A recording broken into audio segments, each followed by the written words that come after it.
Jean-Marc Torolion, bonjour. Bonjour. Président de la FNIM, la Fédération nationale de l'immobilier. Avec vous, nous allons faire un tour d'horizon à la fois de l'actualité du marché, mais également la politique du logement et puis une nouveauté en ce qui concerne les professionnels de l'immobilier. Tout d'abord, le marché. On va sans doute franchir cette année le cap du million de transactions. Une activité qui se développe énormément. Est-ce que c'est un bilan inespéré ? C'est un bilan un petit peu inespéré au regard déjà d'une excellente année et on peut dire que ça fait 3 ans déjà qu'il y a une dynamique certaine sur ce marché. On le sait tous, accompagné par des taux d'intérêt très bas. Ce qu'on oublie aussi, c'est malgré tout une activité économique qui est bonne globalement en France, 800 000 emplois de plus en 4 ans. Tout ça se traduit aussi par une confiance, en tout cas de nos acquéreurs, en tout cas d'une partie des Français sur ce marché. Avec tout de même des marchés à plusieurs vitesses, la primo, métropole économique attractive, peut-être ça dévisse un peu plus dans les zones rurales. Est-ce que vous le sentez sur le terrain ou... Non, je ne le sens pas. J'étais à Limoges il y a pas longtemps. Les prix restent très sages et quand on a des primo-accédants qui peuvent finalement acheter un pavillon pour 120 000 euros, on voit bien que là, l'effet taux joue à plein. Et donc, j'ai envie de vous dire non, la dynamique est de partout. L'appétence est là. On sait que les Français aiment être propriétaires. Quels sont les indicateurs à surveiller si on se projette sur l'année 2020 en ce qui concerne le marché immobilier résidentiel dans l'ancien?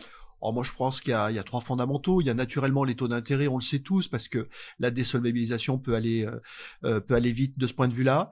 Il y a les prix, parce que là aussi, on peut avoir un effet ciseau qui est redoutable. Et puis, soyons clairs, il y a l'ambiance économique générale avec le degré de confiance que les Français ont dans l'avenir, en tout cas que nos clients doivent avoir dans l'avenir. Alors, à propos de confiance, justement, et peut-être de fiscalité, de politique du logement, parmi les nouveaux dispositifs mis en place récemment, il y a eu le Denormandie dans l'ancien. Est-ce que ça fonctionne sur le terrain? Alors d'abord, on a applaudi à cette mesure parce que c'est une mesure qui concerne justement l'ancien et non pas que le neuf, avec un avantage comparable à celui du Pinel dans le neuf. Non, ça ne fonctionne pas. À qui la faute? La faute, elle est en partie aussi par le fait que nous n'arrivons pas à structurer une offre. La demande est là. La demande est importante. On a du mal à structurer cette offre. Je dirais que peut-être les professionnels ont une petite responsabilité dans le fait de prendre en compte cette mesure qui d'ailleurs va être pérennisée et élargie, en tout cas pour les villes concernées. Donc il faut maintenir cette mesure, à nous de la transformer en termes d'offres acceptables pour nos clients. Quels sont les retours que vous avez? C'est-à-dire qu'elle est illisible, les gens ne comprennent pas bien en fait l'avantage, l'intérêt d'investir en Denormandie dans Non, l'ancien? c'est-à-dire qu'il nous appartient à nous de construire cette offre pour qu'elle soit tout de suite compréhensible justement par nos clients. Qu'est-ce que c'est l'enjeu? L'enjeu, c'est que quand on achète de l'ancien, on ait un bouquet de travaux qui représente 25% du prix de revient et que ce bouquet de travaux puisse justifier justement la déductibilité fiscale. Eh bien, il faut la construire, cette offre. Et moi, je crois c'est un de nos enjeux en 2020.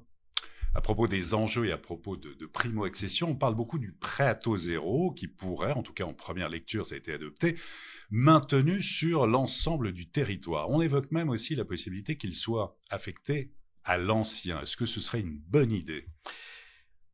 Moi, je crois qu'il faudra que dans ce pays, on se pose la question de savoir si le marché immobilier doit être constamment sous la perfusion d'une aide publique. Il faut avoir le courage de se poser cette question. Je suis pas convaincu que dans l'ancien aujourd'hui, le prêt à taux zéro soit déterminant pour l'accession des primo-accédants. Ce n'est en tout cas pas ce que nous constatons sur le terrain puisque le marché reste extrêmement dynamique. Je mets de côté un petit peu le neuf dans la mesure où ça constitue un apport pour les banquiers et qu'effectivement, c'est une forme de soutien aussi à cette activité. Mais je trouve que la politique fiscale aujourd'hui est au coup par coup. Elle est un petit peu brouillonne.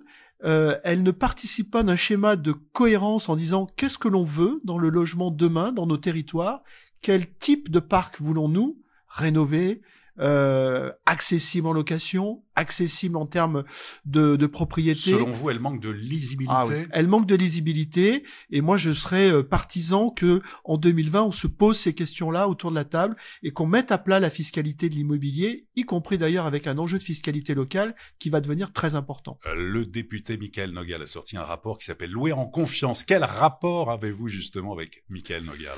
Écoutez, nous avons eu des rapports un petit peu difficiles au départ parce que évidemment nous étions inquiets. En fait, ce rapport est plutôt positif dans la mesure où il reconnaît le rôle des professionnels comme étant un acteur déterminant de confiance dans l'intermédiation locative et il souhaite que cette part des professionnels dans cette intermédiation soit beaucoup plus importante qu'elle ne l'est aujourd'hui.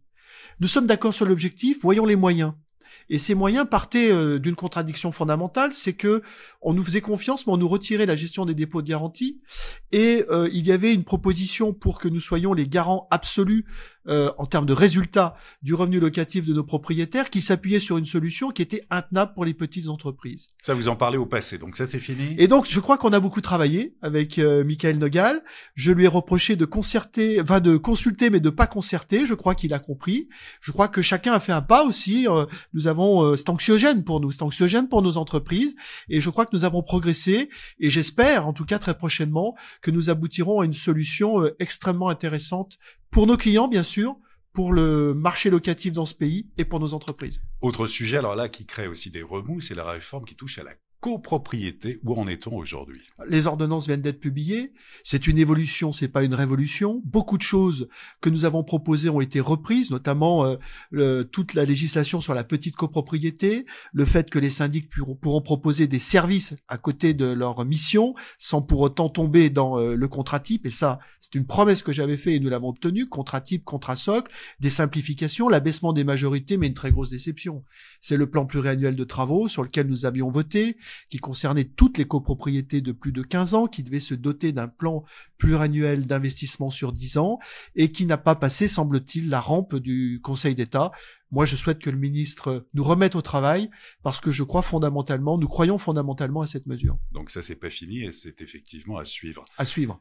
Dans le cadre du congrès annuel de la FNAIM, dans quel état d'esprit sont les professionnels de l'immobilier?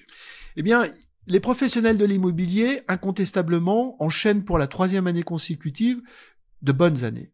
Mais il y a un effet anxiogène lié au rapport Nogal, il y a un petit effet anxiogène lié à une concurrence très rude sur le terrain, parce que nous sommes nombreux, nous détenons 70% du marché en transaction, mais nous sommes nombreux, mais ça, après tout, il faut l'accepter. Et puis, il y a un effet anxiogène par rapport aux plateformes, aux nouvelles technologies. On sent que tout ce milieu-là bouge. Mais finalement, moi, je leur dis, venez au congrès pour vous rassurer, venez au congrès pour vous motiver, venez au congrès pour comprendre justement cet environnement. Et de venir au congrès, c'est aussi découvrir une nouveauté. Alors, il y a une nouvelle identité visuelle, une marque importante, un signal très important de la FNAIM. De quoi s'agit-il? Mais écoutez, la Fédération nationale de l'immobilier a obtenu la protection des titres d'agents immobiliers, d'administrateurs de biens et de syndics. Nous avons entrepris de construire l'identité professionnelle de nos métiers qui n'existait pas, alors que la loi Hoguet va avoir 50 ans dans quelques jours. Eh bien, cette identité professionnelle, nous allons l'achever en nous dotant d'un insigne. C'est pas une marque commerciale, c'est pas un emblème, c'est un marqueur de professionnalisme. Nous avons une carte professionnelle que personne ne connaît. Eh bien, nous allons afficher cette carte au travers d'un caducée. Alors, ce caducée, je peux en parler. Bien sûr, ce caducée, c'est, il puise dans la mythologie parce que nos professions sont très anciennes. C'est Vesta, la déesse du foyer à Rome.